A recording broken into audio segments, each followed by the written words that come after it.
जय हिंद साथियों, once again आप सभी का स्वागत करता हूं सिधौली टीवी क्लासेस पर। आज का ये सेशन अपना यूपी होमगार्ड एग्जाम की तैयारी कर रहे सभी स्टूडेंट के लिए जीके जीएस के 50 क्वेश्चंस के साथ लेकर आया हूं। ये सभी 50 क्वेश्चंस आपके एग्जाम में जो बार बार पूछे जा रहे हैं विगत वर्षों से, उन सभी क्वेश्चंस को लेकर आया हूँ। इस क्लास में हिस्ट्री, पॉलिटी और जीके जीएस के इंपॉर्टेंट क्वेश्चन रखे गए हैं विद एक्सप्लेनेशन के साथ। तो आपको इस क्लास को एंड तक देखना है और कोशिश करिएगा हमारे साथ साथ इन सभी क्वेश्चंस का राइट आंसर कमेंट बॉक्स में देते हुए चलें, ताकि ये क्लास के सभी क्वेश्चन आपके माइंड में सेव हो जाएं और भीड़ से आप हट करके अपनी तैयारी कर रहे हैं तो ये समझ लीजिए सिलेक्शन तो आपका पक्का ही हो चुका है। तो आप लोग बस हमारे साथ साथ इन सभी क्वेश्चंस को देखिए। एक एक क्वेश्चन सेव करने की जिम्मेदारी हमारी है आपके सबकॉन्शियस माइंड में।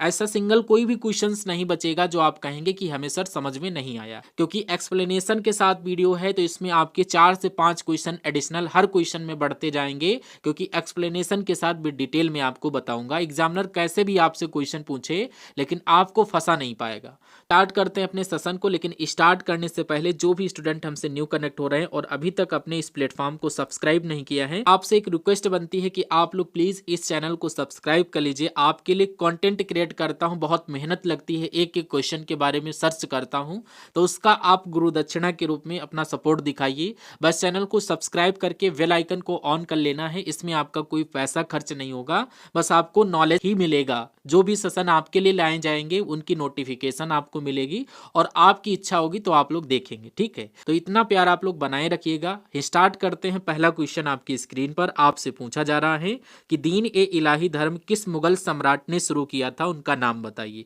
तो सभी स्टूडेंट को क्वेश्चन पढ़ते ही राइट आंसर की तरफ भग जाना है और आपके माइंड में आ चुका होगा कि अकबर दीन ए इलाही धर्म के मुगल सम्राट थे। ये आपके क्वेश्चन का बिल्कुल सही आंसर बन जाता है। आप लोग डिटेल में समझ लीजिए कि दीन ए इलाही धर्म की शुरुआत मुगल सम्राट अकबर ने की थी। यह एक नया धार्मिक विचार था जिस उद्देश्य सभी धर्मों की अच्छी बातों को अपनाकर धार्मिक सहिष्णुता बढ़ाना था। आई होप आपको ये क्वेश्चन समझ में आया होगा। नेक्स्ट क्वेश्चन, अंतरिक्ष में जाने वाले प्रथम भारतीय कौन थे, नाम बताइए। तो अंतरिक्ष में जाने वाले प्रथम भारतीय थे राकेश शर्मा। याद कर लीजिएगा, ऑप्शन नंबर ए आपके क्वेश्चन का सही आंसर हो जाता है। यहाँ पर देखिए डिटेल से, राकेश शर्मा अंतरिक्ष में जाने वाले प्रथम भारतीय थे। वे 1984 में सोवियत संघ के सोयूज T11 मिशन के तहत अंतरिक्ष गए थे। ये पॉइंट आपको याद कर लेना है। अंतरिक्ष से भारत के बारे में उनका प्रसिद्ध कथन था, सारे जहां से अच्छा, आपको याद कर लेना है। इसलिए राइट आंसर आपका option number A Rakesh Sharma बिल्कुल सही आंसर बन जाता है। देखिए नेक्स्ट क्वेश्चन में पूछा जा रहा, पोंगल त्योहार किस राज्य में मनाया जाता है, राज्य का नाम बताइए। तो पोंगल त्योहार ये तमिलनाडु में मनाया जाता है। तमिलनाडु, ऑप्शन नंबर बी आपके क्वेश्चन का सही आंसर बन जाता है। यहाँ पर आप लोग देख सकते हैं पोंगल एक प्रमुख फसल उत्सव है जो मुख्य रूप से तमिलनाडु में क्या किया जाता है, मनाया जाता है। यह त्योहार जनवरी माह में आता है और सूर्य देव तथा नई फसल के प्रति कृतज्ञता व्यक्त करने के लिए मनाया जाता है। इसलिए ऑप्शन नंबर बी तमिलनाडु आपके क्वेश्चन का करेक्ट आंसर बन जाता है। जब भी आपसे पूछा जाए कि पोंगल त्योहार किस राज्य में मनाया जाता है तो तमिलनाडु याद कर लेना। और किस लिए मनाया जाता है, तो पोंगल एक प्रमुख फसल उत्सव है जो मुख्य रूप से तमिलनाडु में मनाया जाता है, यह आपको बता देना होगा। नेक्स्ट कह रहा, महावीर स्वामी का जन्म स्थल कहाँ हुआ था, आपको नाम बताना है। तो महावीर स्वामी का जन्म जो हुआ था वो कुंडग्राम में हुआ था। कुंडग्राम, ऑप्शन नंबर बी आपके क्वेश्चन का सही आंसर बन जाता है। देख सकते हैं कि महावीर स्वामी जैन धर्म के 24वें तीर्थंकर माने जाते हैं। उनका जन्म कुंडग्राम में हुआ था। कुंडग्राम वर्तमान में वैशाली जिला बिहार में स्थित है। इसलिए ऑप्शन नंबर बी कुंडग्राम आपके क्वेश्चन का बिल्कुल सही आंसर बन जा रहा है। क्लास के लिए प्लीज 2 शब्द फीडबैक के रूप में लिखिएगा कि आपको ये क्लास कैसी लगी है, कंटेंट कैसा लग रहा है, आपको बताना है। और अपना नाम और डिस्ट्रिक्ट मेंशन करिएगा कि आप लोग कहां से इस सेशन को वॉच कर रहे हो। सारे सेशन आपके एग्जाम के लिए हेल्पफुल हैं या नहीं, ये पढ़ाने का तरीका आपको पसंद आ रहा है या नहीं। ये यूट्यूब पर सबसे हटके हैं, लेकिन आप अगर इसको फॉलो करते हैं तो मैं आपसे गारंटी के साथ कहता हूं कि आप भीड़ से अलग चल रहे हैं। और अलग चल रहे हैं तो समझ लीजिए आपकी तैयारी और आपका सिलेक्शन सबसे यूनिक होगा। जो भी यूनिक ढंग से चलता है उसका सिलेक्शन पक्का है। ठीक है, देखिए नेक्स्ट क्वेश्चन में आप सभी से पूछा जा रहा कि भोर का तारा किस ग्रह को कहते हैं, नाम ग्रह को हम लोग क्या बोलते हैं, भोर का तारा बोलते हैं, इसलिए ऑप्शन नंबर डी आपके क्वेश्चन का सही आंसर बन जाता है। यहाँ पर आप लोग डिटेल से समझ लीजिए कि शुक्र ग्रह को भोर का तारा यानी मॉर्निंग स्टार कहा जाता है। या सूर्योदय से पहले या सूर्यास्त के बाद सबसे अधिक चमकने वाला ग्रह होता है। अन्य विकल्प जैसे मंगल है, इसको लाल ग्रह के नाम से जानते हैं, बुध को सूर्य के सबसे निकट ग्रह को से जानते हैं, और बृहस्पति ये सबसे बड़ा ग्रह है। इसलिए आपके अदर विकल्प भी मैंने यहाँ पर बता दिया, और राइट आंसर आपको शुक्र याद कर लेना। जब भी पूछा जाए भोर का तारा किस ग्रह को कहते हैं तो फटाक से दिमाग में आ जाना चाहिए, मॉर्निंग स्टार शुक्र ग्रह को बोला जाता है। नेक्स्ट क्वेश्चन, अनुच्छेद 370 किस राज्य में लागू था, आपको नाम बताना है राज्य का। तो अनुच्छेद 370 ये जम्मू कश्मीर आपके माइंड में फटाक से आना चाहिए। अनुच्छेद 370 ये जम्मू कश्मीर राज्य में लागू था, इसलिए ऑप्शन नंबर भी बिल्कुल सही आंसर हो जाता है। अनुच्छेद 370 भारतीय संविधान में जम्मू कश्मीर राज्य को विशेष दर्जा प्रदान करता था। यह अनुच्छेद 5 अगस्त 2019 को प्रभावी रूप से निष्प्रभावी यानी हटा दिया गया है, इसलिए ऑप्शन नंबर भी आपको जम्मू कश्मीर याद कर लेना। और हटाने की डेट आप सभी से पूछी जाएगी कि 370 अनुच्छेद कब हटाया गया, उसकी तिथि बताइए, तो ये पॉइंट आपको याद कर लेना है। 5 अगस्त 2019 को प्रभावी रूप से निष्प्रभावी कर दिया गया है यानी हटा दिया गया है। नेक्स्ट क्वेश्चन में पूछा जा रहा पृथ्वी दिवस कब मनाया जाता है, नाम बताइए। तो पृथ्वी दिवस आपको याद कर लेना है, हर वर्ष 22 अप्रैल को क्या मनाया जाता है, पृथ्वी दिवस, जो कि ऑप्शन नंबर बी में दिया गया है, बिल्कुल सही आंसर हो जाता है। आप लोग याद कर लीजिएगा कि अर्थ डे हर वर्ष 22 अप्रैल को मनाया जाता है। इसका उद्देश्य है पर्यावरण संरक्षण, जलवायु और प्राकृतिक संसाधनों के प्रति जागरूकता बढ़ाना। अगर बात की जाए 21 मार्च को तो विश्व वानिकी दिवस मनाया जाता है, ये भी इंपॉर्टेंट है। 5 जून को याद कर लेना विश्व पर्यावरण दिवस मनाया जाता है, और 16 सितंबर को ओजोन दिवस मनाया जाता है।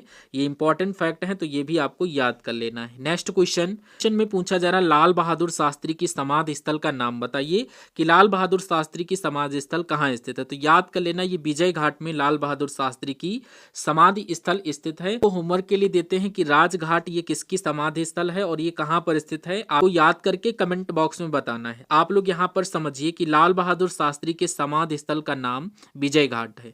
यह स्मारक नई दिल्ली में यमुना नदी के किनारे स्थित है। इसका नाम 1965 के भारत पाकिस्तान युद्ध में उनके नेतृत्व में मिली जीत यानी विजय के सम्मान में रखा गया था। अन्य विकल्प के बारे में आप समझ सकते हैं, राजघाट मैंने आपको बताया महात्मा गांधी की समाधि स्थल है, याद कर लेना।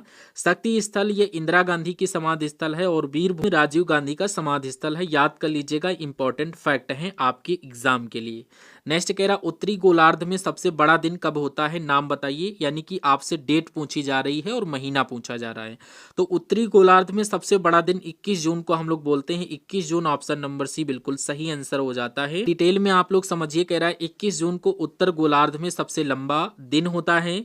इस दिन सूर्य उत्तरायण के चरम बिंदु पर होता है और दिन की लंबाई अधिकतम होती है, इसलिए 21 जून को आपको याद कर लेना है कि उत्तरी गोलार्ध का सबसे बड़ा दिन कहा जाता है या बोला जाता है। तो आपको ये डेट बता देनी है जब भी आपसे क्वेश्चन पूछे एग्जामिनर।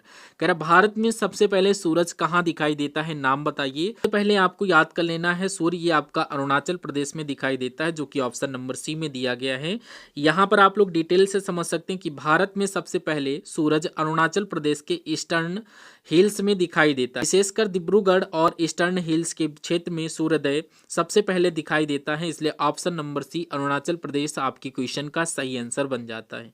डिटेल में क्लास लेने का आपको बहुत ही ज्यादा बेनिफिट मिलता है, क्योंकि उस क्वेश्चन का राइट आंसर और राइट आंसर से जितने भी फैक्ट बनते हैं वो सभी आपको पता चल जाते हैं, ताकि आप लोग राइट आंसर को भी पढ़ते हो और उससे रिलेटेड को जानकारी जान लेते हो। तो आपके एग्जाम में अगर उससे रिलेटेड अगर कोई भी क्वेश्चन आ जाएगा तो आप उसको जरूर हिट कर देंगे, कुछ ना कुछ तो आपके माइंड में आंसर आ ही जाएगा। ठीक है, तो यहाँ पर डिटेल्ड क्लासेस आप लोग जरूर वॉच करिए। कह रहा है नेशनल डिफेंस एकेडमी कहाँ स्थित है, नाम बताइए। तो नेशनल डिफेंस एकेडमी की जब भी बात किया जाए तो खड़गवासला में स्थित है। ऑप्शन नंबर ए आपकी क्वेश्चन का बिल्कुल सही आंसर बन जाता है। यहाँ पर आप लोग देख सकते हैं खड़गवासला नेशनल डिफेंस एकेडमी, जिसको बोलते हैं एनडीए भारत की त्रिविभागीय सेना थल जल वायु के अधिकारियों को प्रशिक्षण देने वाली प्रमुख अकादमी है। यह खड़गवासला पुणे महाराष्ट्र में स्थित है, इसलिए इंपॉर्टेंट फैक्ट था, आपको याद कर लेना है। नेक्स्ट कह रहा है सिंधु घाटी सभ्यता के लोग किसकी पूजा करते हैं? तो सिंधु घाटी सभ्यता के लोग यहाँ पर पशुपति देव की पूजा करते हैं, जो कि ऑप्शन नंबर ए में दिया गया है। पर आप लोग डिटेल में समझ सकते हैं कि सिंधु घाटी सभ्यता के लोग पशुपति या देव पशु भगवान की पूजा करते थे। सिंधु सभ्यता की मोहरों पर बैठा हुआ एक व्यक्ति से योग मुद्रा में बैठे पशुपति के रूप में दर्शाया गया है, यह इस बात का प्रमाण है, इसलिए ऑप्शन नंबर ए पशुपति आपके क्वेश्चन का करेक्ट आंसर बन जाता है। जब भी पूछा जाए कि सिंधु घाटी सभ्यता के लोग किसकी पूजा करते हैं, दिमाग में आपके आंसर आना चाहिए पशुपति देव की। नेक्स्ट क्वेश्चन में पूछा जा रहा है निकट दृष्टि दोष वाले व्यक्ति के चश्मे में कौन सा लेंस प्रयुक्त होता है? लेंस का नाम बताइए। तो यहाँ पर होता है अवतल लेंस प्रयुक्त, लेकिन निकट दृष्टि दोष होता क्या है? दूर दृष्टि दोष क्या होता है, आपको पता है क्या? ये जस्ट इसका अपोजिट होता है कि निकट दृष्टि दोष अगर किसी व्यक्ति को है तो उसको निकट की वस्तुएं दिखाई देंगी बट दूर की वस्तुएं नहीं दिखाई देंगी। में अवतल लेंस का यूज करते हैं। दूर दृष्टि दोष है तो उसको दूर की वस्तुएं तो बहुत अच्छी दिखाई दे रही बट निकट की वस्तुएं नहीं दिखाई देती हैं, तो उसमें उत्तल लेंस का यूज करते हैं। यह फैक्ट याद कर लेना, लेकिन यहाँ पर आप लोग डिटेल से समझ सकते हैं कि निकट दृष्टि दोष में व्यक्ति दूर की चीजें स्पष्ट नहीं देख पाता। इस दोष को ठीक करने के लिए अवतल यानी कनकेव लेंस वाले चश्मे का प्रयोग किया जाता है। अवतल लेंस प्रकाश को फैलाता है और फोकस को रेटिना पर सही जगह पर लाता है, इसलिए आपको याद कर लेना अवतल लेंस आपकी क्वेश्चन का सही आंसर बन जाता है। क्लास अगर आप लोग डिटेल में लेना चाहते हो तो आपको पेशेंस रखना होगा, क्योंकि ये क्वेश्चन राइट आंसर फिर एक्सप्लेनेशन कोई भी आपको किसी भी यूट्यूब चैनल पर नहीं मिलेगा। जर्नल कंटेंट आपको मिलता है, बस धैर्य रखना होगा और एक एक क्लास को देखते हुए चलना होगा, क्योंकि ये आपके लिए 150-200 क्वेश्चन टारगेट करती हुई क्लासेस मेरी चलती हैं। एक क्वेश्चन के बारे में पढ़ते हो तो उसके बारे में और भी चीजें सीखते हुए चलते हो, और जो क्वेश्चन पढ़ते हो आप वो एकदम हलवे के तरीके से आपके माइंड में फीड हो जाता है, जड़ से आप लोग उसको उखाड़ फेंक देते हो कि इसके बारे में डिटेल से डिटेल जानकारी मिल जाती है। ठीक है, देखिए यहाँ पर कह रहा है दूर दृष्टि दोष वाले व्यक्ति के चश्मे कौन सा लेंस प्रयुक्त होता है? तो दूर दृष्टि वाले व्यक्ति के चश्मे में अभी मैंने आपको बताया है, यहाँ पर आपको उत्तल लेंस यूज कर देना है। अभी मैंने कारण भी बताया तो दोबारा बताने की कोई जरूरत नहीं है। नेक्स्ट क्वेश्चन में पूछा जा रहा है रेगुलेटिंग एक्ट कब लागू हुआ था? इंपॉर्टेंट क्वेश्चन है, डेट याद कर लेना। 1773 में रेगुलेटिंग एक्ट लागू किया गया था, और ये क्यों लागू किया गया था तो आप लोग यहाँ पर देखिए, रेगुलेटिंग एक्ट 1773 ब्रिटिश संसद द्वारा लागू किया गया था। उद्देश्य इसका था कि ईस्ट इंडिया कंपनी की भारत में गतिविधियों और प्रशासन पर ब्रिटिश सरकार का नियंत्रण बढ़ाना। इस एक्ट के तहत गवर्नर जनरल और काउंसिल की नियुक्ति और कंपनी के वित्त मामलों पर निगरानी शुरू की गई थी, इसलिए 1773 आपकी क्वेश्चन का करेक्ट आंसर हो जाता है। जब भी पूछा जाए रेगुलेटिंग एक्ट कब लागू किया गया तो आपको 1773 माइंड मेकअप में करते हुए चलिएगा। नेक्स्ट क्वेश्चन कह रहा है पृथ्वी अपनी धुरी पर कितने कोण पर झुकी हुई है, बताइए। तो जो अपनी पृथ्वी है ये कितने डिग्री एंगल पर अपने कोण पर झुकी हुई है? तो यहाँ पर आपको 23.5 डिग्री एंगल बता देना है, जो कि ऑप्शन नंबर बी में दिया गया है। समझिए कि पृथ्वी अपनी धुरी पर लगभग 23.5 डिग्री झुकी हुई है। यह झुकाव ऋतुओं यानी सीजन्स का कारण है। यदि पृथ्वी की धुरी पर झुकाव नहीं होता तो साल भर तापमान और दिन रात की लंबाई समान रहती, इसलिए ऑप्शन नंबर बी 23.5 डिग्री आपकी क्वेश्चन का सही आंसर बन जाता है। नेक्स्ट क्वेश्चन कह रहा है जल में तैरना न्यूटन के किस नियम के कारण संभव है, बताइए। तो जल में जो तैरना है ये न्यूटन के तीसरे नियम के कारण संभव है। तीसरा नियम न्यूटन का क्या कहता है? अगर किसी बच्चे को पता है तो आप लोग बताइए कमेंट बॉक्स में, वरना मैं आपको बताता हूँ। तीसरा नियम क्या है न्यूटन का? थर्ड लॉ ऑफ मोशन, यानी न्यूटन का तीसरा नियम कहता है प्रत्येक क्रिया के बराबर और विपरीत यहाँ पर प्रतिक्रिया होती है। जैसे जब हम जल में तैरते हैं तो हमारा शरीर पानी को नीचे धकेलता है, तो हमने क्या किया? क्रिया किया, और पानी हमारे शरीर को ऊपर की ओर धकेलता है, वो विपरीत क्या किया? प्रतिक्रिया दिया। यही कारण है कि हम जल में तैर सकते हैं, इसलिए ऑप्शन नंबर सी तीसरा नियम आपको याद कर लेना है। ऑप्शन नंबर सी के साथ करेक्ट आंसर हो जाता है। अगर इतिहास का जनक किसे कहा जाता है या किसे माना जाता है तो याद कर लेना हेरोडोटस को यहाँ पर इतिहास का जनक माना जाता है। इतिहास का जनक यानी फादर ऑफ हिस्ट्री माना जाता है।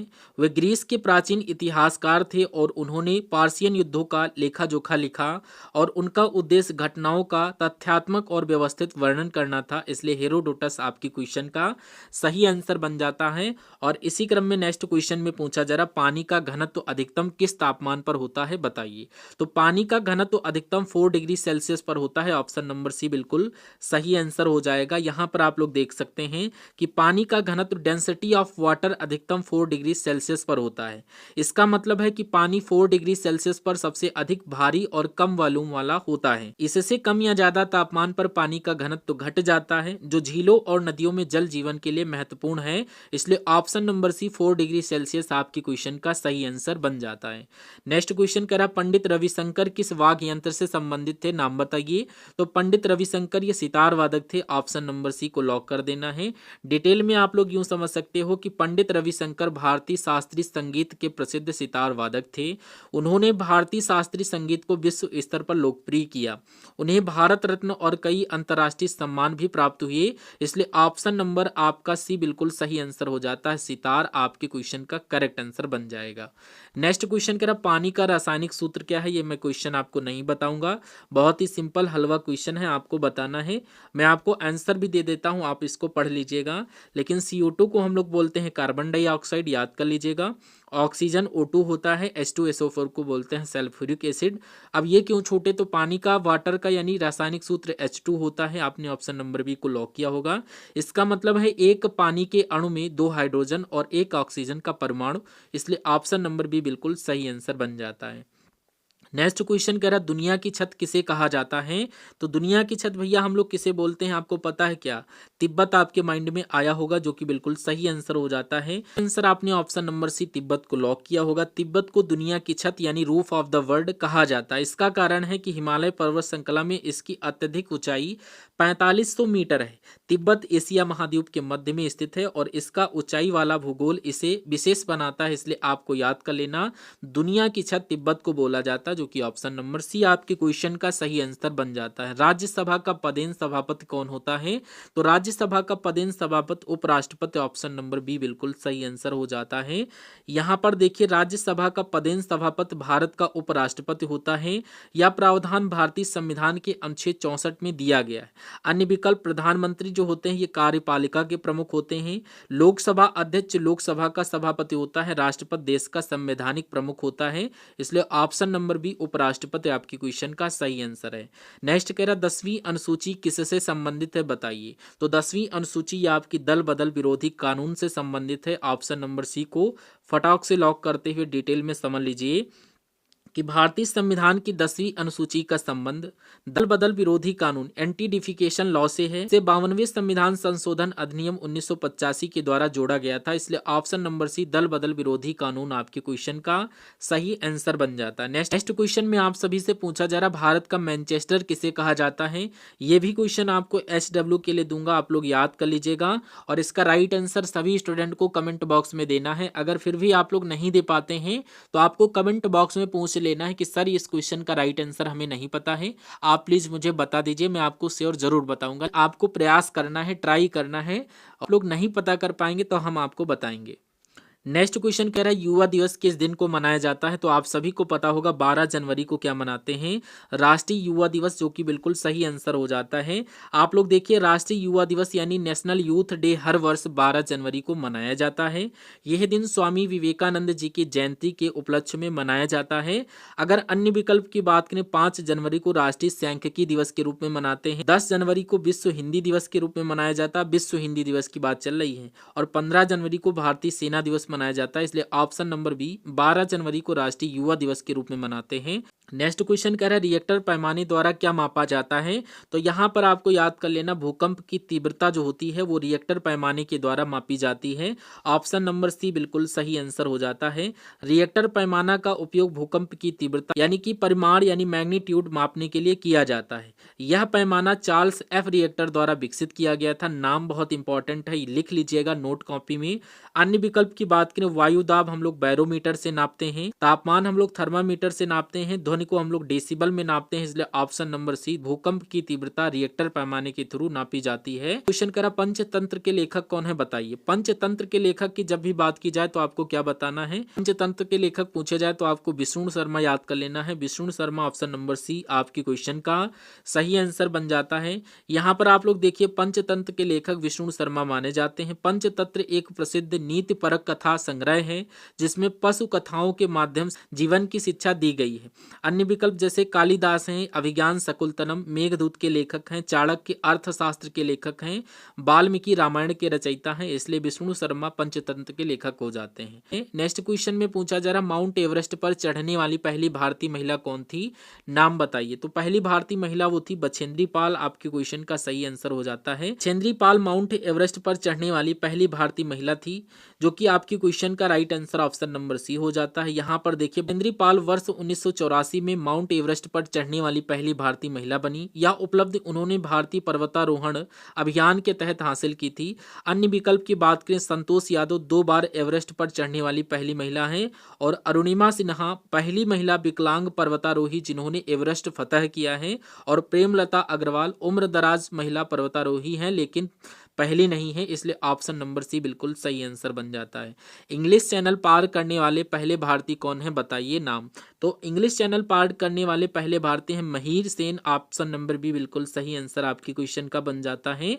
यहाँ पर आप लोग देख सकते हैं महीर सेन इंग्लिश चैनल पार करने वाले पहले भारतीय थे, ने यह उपलब्धि 1958 में हासिल की थी। अगर बात करें मिल्खा सिंह ये धावक थे, और सचिन तेंदुलकर ये क्रिकेटर थे, पीटी उषा ये एथलीट की खिलाड़ी थी, इसलिए ऑप्शन नंबर बी आपकी क्वेश्चन का सही आंसर महीर सेन हो जाता है, जो कि बिल्कुल करेक्ट आंसर है। संविधान सभा के अध्यक्ष कौन थे, नाम बताइए। तो संविधान सभा के अध्यक्ष की जब भी बात की जाए तो डॉक्टर राजेंद्र प्रसाद आपकी क्वेश्चन का करेक्ट आंसर हो जाता है। संविधान सभा के ये स्थायी अध्यक्ष थे। यहाँ पर आप लोग देख सकते हैं डॉक्टर राजेंद्र प्रसाद संविधान सभा के अध्यक्ष थे। बाद में भी भारत के प्रथम राष्ट्रपति भी बने। जैसे डॉक्टर भीमराव अंबेडकर ये प्रारूप समिति के अध्यक्ष थे। पंडित जवाहरलाल नेहरू संविधान सभा के प्रमुख नेता थे। BN राव ये संवैधानिक सलाहकार थे, इसलिए option number C doctor Rajendra Prasad आपकी क्वेश्चन का सही आंसर बन जाता है। और नेक्स्ट क्वेश्चन में पूछा जा रहा है कि संविधान में प्रारूप समिति के अध्यक्ष कौन थे, नाम बताइए। तो संविधान में प्रारूप समिति के अध्यक्ष जो थे वो डॉक्टर भीमराव अंबेडकर थे, ऑप्शन नंबर सी बिल्कुल सही आंसर हो जाता है।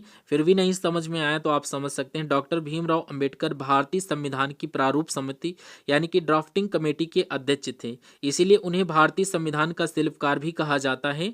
Option number C doctor Bhimrao Ambedkar को लॉक करने वाले सभी स्टूडेंट का करेक्ट आंसर बन जाएगा। क्या भारतीय संविधान में कितने मौलिक अधिकार हैं, नाम बताइए। ये क्वेश्चन कई बार मैंने आपको करवाया है, आई होप आप लोग राइट आंसर देने की कोशिश करेंगे। तो हमारे भारतीय संविधान में 6 मौलिक अधिकार हैं, पहले 7 थे लेकिन संपत्ति के अधिकार को हटा दिया गया है। यहाँ पर देखिए कह रहा वर्तमान में भारतीय संविधान में 6 मौलिक अधिकार हैं। पहले ये 7 थे लेकिन 44वें संविधान संशोधन के तहत 1978 के बाद संपत्ति का अधिकार मौलिक अधिकार नहीं रहा, इसलिए ऑप्शन नंबर बी आपकी क्वेश्चन का करेक्ट आंसर हो जाता है। जब भी पूछा जाए तो 6 आपको याद कर लेना। भारत में रेल सेवा की शुरुआत कब हुई थी, नाम बताइए सन का। तो भारत में रेल सेवा की शुरुआत 1853 में हुई थी। 1853 में ये कहाँ से कहाँ तक चलाई गई थी, अगर किसी को पता है तो जरूर कमेंट बॉक्स में बताइएगा। भारत में रेल सेवा की शुरुआत वर्ष 1853 में हुई थी। पहली रेल 16 अप्रैल 1853 को मुंबई यानी बॉम्बे से ठाणे के बीच चली थी, इसलिए ऑप्शन नंबर बी 1853 आपकी क्वेश्चन का सही आंसर बन जाता है। नेक्स्ट क्वेश्चन कह रहा भारतीय पुनर्जागरण का जनक किसे कहा जाता है, नाम बताइए। तो भारतीय पुनर्जागरण का जनक यहाँ पर राजा राम मोहन राय को बोला जाता है, जो कि ऑप्शन नंबर ए में दिया गया था, पहला पड़ाव और पहला ही सही आंसर बन जाता है। लेकिन इस क्वेश्चन को डिटेल से समझना बहुत इंपॉर्टेंट है कि राजा राम मोहन राय को भारतीय पुनर्जागरण का जनक यानी फादर ऑफ इंडियन रिसेंस कहा जाता है। उन्होंने सती प्रथा उन्मूलन, महिला शिक्षा और सामाजिक सुधारों में अहम भूमिका निभाई। अगर हम लोग बात करें अन्य विकल्प की तो यहाँ पर आप समझ सकते हैं ईश्वर चंद्र विद्यासागर महिला शिक्षा व विधवा पुनर्विवाह के समर्थक हैं। अगर बात करें दयानंद सरस्वती की तो आर्य समाज के संस्थापक। गोपाल कृष्ण गोखले ये राष्ट्रवादी नेता व शिक्षाविद थे, इसलिए ऑप्शन नंबर ए आपकी क्वेश्चन का सही आंसर बन जाता है। सर आपका ऑप्शन नंबर ए यानी राजा राम मोहन राय बिल्कुल सही आंसर हो जाता है। राजा राम मोहन राय को भारतीय पुनर्जागरण का जनक कहा है। उन्होंने सती प्रथा उन्मूलन यानी महिला शिक्षा और सामाजिक सुधारों में अहम भूमिका निभाई। अन्य विकल्प में दिया गया था ईश्वर चंद्र विद्यासागर ये महिला शिक्षा व विधवा पुनर्विवाह के समर्थक हैं। दयानंद सरस्वती आर्य समाज के संस्थापक हैं। गोपाल कृष्ण गोखले राष्ट्रवादी नेता एवं शिक्षाविद हैं, इसलिए राइट आंसर आपका ऑप्शन नंबर ए राजा राम मोहन राय बिल्कुल सही आंसर हो जाता है। क्वेश्चन में पूछा जा रहा गोबी मरुस्थल किस देश में स्थित है, नाम बताइए। तो गोबी मरुस्थल की जब भी बात की जाए तो ये आपका मंगोलिया देश में स्थित है। मंगोलिया ऑप्शन नंबर बी बिल्कुल सही आंसर हो जाता है। मरुस्थल मंगोलिया और उत्तरी चीन में फैला हुआ है। यह विश्व का एक बड़ा रेगिस्तानी क्षेत्र है और ठंडी रेत और पत्थरों वाला रेगिस्तान है। अगर मैं बात करूं पश्चिम अफ्रीका, ये सहारा मरुस्थल के लिए जाना जाता है। भारत थार मरुस्थल के लिए जाना जाता है। और ऑस्ट्रेलिया ग्रेट विक्टोरिया मरुस्थल के लिए फेमस है। इंपॉर्टेंट फैक्ट आपको याद कर लेना है और नेक्स्ट क्वेश्चन की तरफ बढ़ जाना है। ये सेशन आपके लिए जल्दबाजी में शूट हो रहा है, तो आप लोग थोड़ा सा धैर्य बनाइए रखिएगा, क्योंकि आपकी क्लास कल नहीं कंटिन्यू हो पाई थी, जिसके वजह से ये जल्दी जल्दी क्लास रिकॉर्ड करके डाल रहे हैं, ताकि आप लोगों तक जल्दी से मैं सेशन आपको प्रोवाइड कर दूं।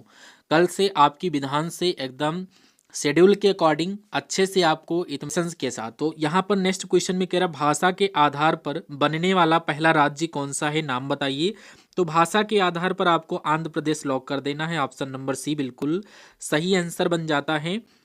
यहाँ पर अगर हम लोग बात करें, आंध्र प्रदेश भारत का पहला राज्य था जो भाषा तेलुगु के आधार पर बनाया गया। यह 1 अक्टूबर 1953 को तेलुगु भाषी क्षेत्रों को अलग कर बनाया गया था, इसलिए ऑप्शन नंबर सी आंध्र प्रदेश आपकी क्वेश्चन का सही आंसर हो जाता है। कहा जा रहा अस्पृश्यता का उन्मूलन किस अनुच्छेद में दिया गया है, अनुच्छेद का नाम बताइए।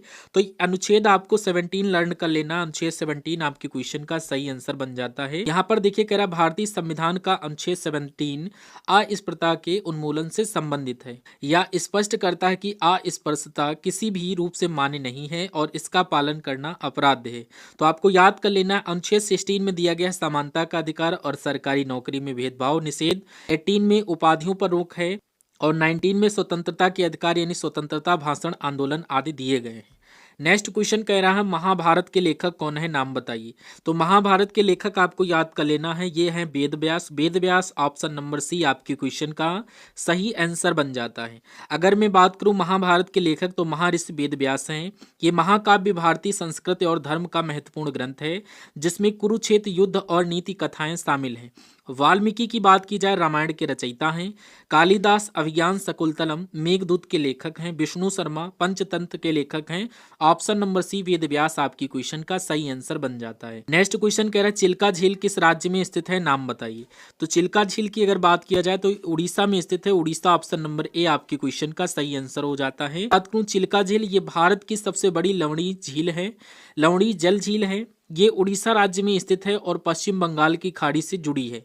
झील वन्य जीवन और प्रवासी पक्षियों के लिए महत्वपूर्ण है, इसलिए ऑप्शन नंबर ए उड़ीसा आपके क्वेश्चन का सही आंसर बन जाता है। नेक्स्ट क्वेश्चन कह रहा है रणजी ट्रॉफी किस खेल से संबंधित है, बताइए। तो रणजी ट्रॉफी आपका क्रिकेट से संबंधित है। ऑप्शन नंबर ए बिल्कुल सही आंसर हो जाता है। जो भी स्टूडेंट इस सेशन को लाइक नहीं किए तो यार आपसे रिक्वेस्ट है, आप लोग प्लीज इस सेशन को लाइक कर दीजिए। अगर कोई कमी आपको सेशन के अंदर नजर आ रही तो आप हमसे कमेंट बॉक्स में बताइए, मैं उसको जरूर दूर करूंगा। और अगर किसी भी सेशन की आपको रिक्वायरमेंट है, आपको उसमें डिफिकल्टीज लगती हैं, आपको उसमें प्रॉब्लम है, तो आप हमसे बेझिझक कमेंट बॉक्स में पूछिए। मैं जरूर उस टॉपिक को संदेह में लूंगा और उस पर सेशन आपको प्रोवाइड करवाऊंगा। तो आपको चिंता करने की कोई बात नहीं है, बस आपको अपनी समस्या को कमेंट बॉक्स में मेंशन करना है और एक बार जय हिंद का नारा लगाते हुए इस सेशन के फीडबैक के बारे में बताइएगा, ये सेशन आपको कैसा लग रहा है, और अपना नाम और डिस्ट्रिक्ट कमेंट बॉक्स में जरूर मेंशन करिएगा कि हाँ हम लोग यहाँ से देख रहे हैं सर, और ये सेशन की क्वालिटी बुरी है, अच्छी है, कैसी भी है, जैसी हो आपको बताना है, ठीक है। कह रहा रणजी ट्रॉफी भारत में आयोजित प्रमुख घरेलू क्रिकेट टूर्नामेंट है। इसे 1934 से 35 में शुरू किया गया था और इसका नाम महान क्रिकेटर रणजीत सिंह के नाम पर रखा गया था, इसलिए ऑप्शन नंबर ए क्रिकेट आपकी क्वेश्चन का सही आंसर बन जाता है। नेक्स्ट क्वेश्चन कह रहा है कश्मीर का शेर किसे कहते हैं, नाम बताइए। तो कश्मीर का शेर अगर मैं बात करूं तो शेख अब्दुल्लाह आपकी क्वेश्चन का सही आंसर ऑप्शन नंबर सी हो जाता है। अगर मैं आपको बताऊं तो डिटेल में आप समझिए कि शेख अब्दुल्लाह को कश्मीर का शेर कहा जाता है। वे जम्मू कश्मीर के राजनीतिक नेता और नेशनल कॉन्फ्रेंस के संस्थापक थे। उनकी लोकप्रियता और साहस के कारण उन्हें यह उपाधि मिली, इसलिए option number C Sheikh Abdullah आपकी क्वेश्चन का सही आंसर बन जाता है। कह रहा हवा महल किस शहर में स्थित है, नाम बताइए। तो हवा महल की अगर मैं बात करूं तो ये जयपुर में स्थित है। जयपुर ऑप्शन नंबर ए आपकी क्वेश्चन का सही आंसर बन जाता है। हवा महल भारत के राजस्थान राज्य की राजधानी जयपुर में स्थित है। इसे 1799 में महाराजा सवाई प्रताप सिंह ने बनवाया था। यह महल पंचतल्ला और जालीदार खिड़कियों के लिए प्रसिद्ध है, जिससे महिलाएं महल के अंदर से बाहर की ओर गतिविधियां देख सकती थीं, इसलिए ऑप्शन नंबर ए जयपुर आपको याद कर लेना, हवा महल के नाम से प्रसिद्ध है बहुत ही ज्यादा। नेक्स्ट क्वेश्चन कह रहा है निर्विरोध चुने जाने वाले भारत के एकमात्र राष्ट्रपति कौन थे, उनका नाम बताइए।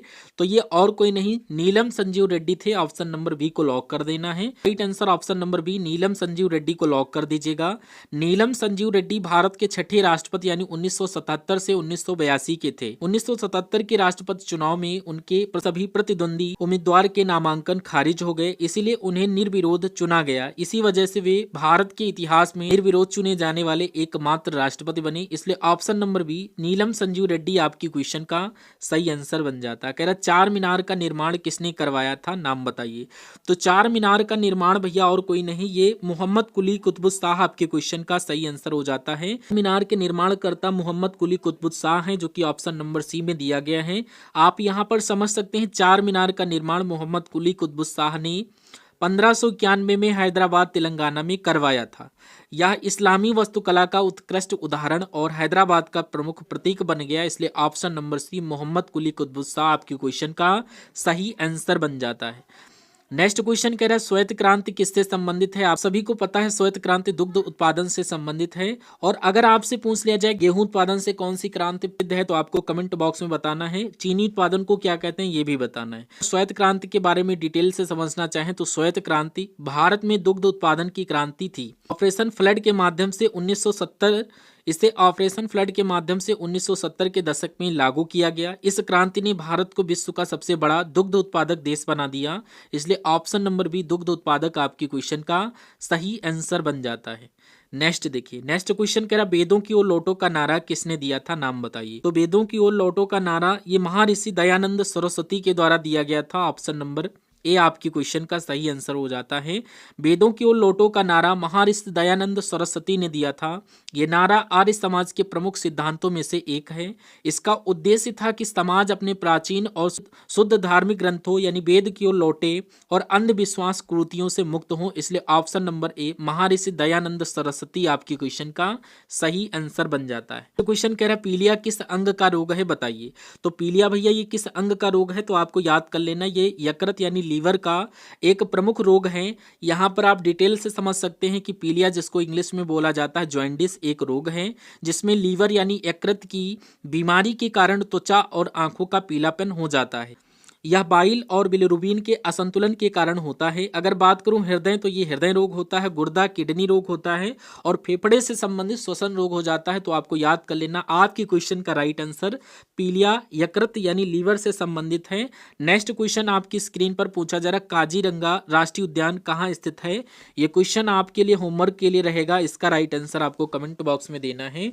और ये क्लास आपको कैसी लगी, आई होप ये क्लास आप सभी को पसंद आई होगी। आपको पसंद आई है तो कमेंट बॉक्स में बताइएगा, जैसी भी लगी आपको कमेंट बॉक्स में फीडबैक देना है। हर सेशन के लिए बेहतर क्लासेस के लिए आप लोग इस चैनल को प्लीज सब्सक्राइब करके रखिए, क्योंकि पूरे यूट्यूब पर आपको ऐसी क्लासेस कहीं नहीं मिलने वाली हैं जो आपको डिक्टो आंसर बताती हुई उसके बारे में एक्सप्लेन करे। बस खाली मूली ऐसा नहीं होता क्वेश्चन को पढ़ा दिया जाए, राइट आंसर बता करके स्किप कर दिया जाए। तो ये क्वेश्चन आपके लिए उतनी ही देर आपके माइंड में रहेंगे जितनी देर आप लोग सेशन को देखेंगे। और सेशन को देखने के 1 घंटे के बाद अगर आपसे वही क्वेश्चन पूछे जाएं तो आप शायद ही सही क्वेश्चन कर पाएंगे, एक आधे को छोड़ करके। तो अगर आप डिटेल से समझते हैं तो अगर आप भूल भी जाएंगे कोई दिक्कत नहीं, लेकिन आपके एग्जाम हॉल में जब वो क्वेश्चन आपके सामने आएंगे तो आप देखेंगे कि हाँ इस क्वेश्चन से रिलेटेड मैंने कुछ पढ़ा था, यहाँ पर पढ़ा था, तो आप लोग माइंड लगाएंगे और उसका कुछ ना कुछ राइट आंसर कर ही देंगे। तो आपको डिटेल में पढ़ना ज़्यादा बेहतर है, लेकिन हाँ प्रैक्टिस सेट को आप डिटेल में मत पढ़िएगा। प्रैक्टिस सेट को आप राइट आंसर के माध्यम से ही पढ़िएगा। लेकिन आपको मैं ईजी लैंग्वेज से पढ़ा रहा हूँ, लेकिन उसको आपको टाइम के अकॉर्डिंग सॉल्व करते हुए चलना है। जो भी स्टूडेंट यहाँ पर नए विजिट कर रहे थे, चैनल को सब्सक्राइब नहीं किए हैं, सो प्लीज़ चैनल को सब्सक्राइब करके बेल आइकन को ऑन कर लीजिएगा। और हम सभी लोग मिलते हैं आने वाले सेशन में। और कल आपको यूपी पुलिस कांस्टेबल की एक क्लास मिलेगी। जो भी मेरे स्टूडेंट यहाँ पर यूपी पुलिस कांस्टेबल में फॉर्म डाले हुए हैं, तो उनके लिए बेहतर कंटेंट के साथ हिंदी की क्लास यानी प्रैक्टिस सेट नंबर 1 देने वाला हूँ। आप लोग उसको जरूर देखिएगा और अपना फीडबैक बताइएगा कि ये क्लास आपकी कैसी लगी, जरूर बताना है। ये सारी चीज़ें आपके लिए बहुत ही मोस्ट इंपॉर्टेंट रहें। Thank you for watching this session. मिलते हैं नेक्स्ट आने वाले पार्ट में।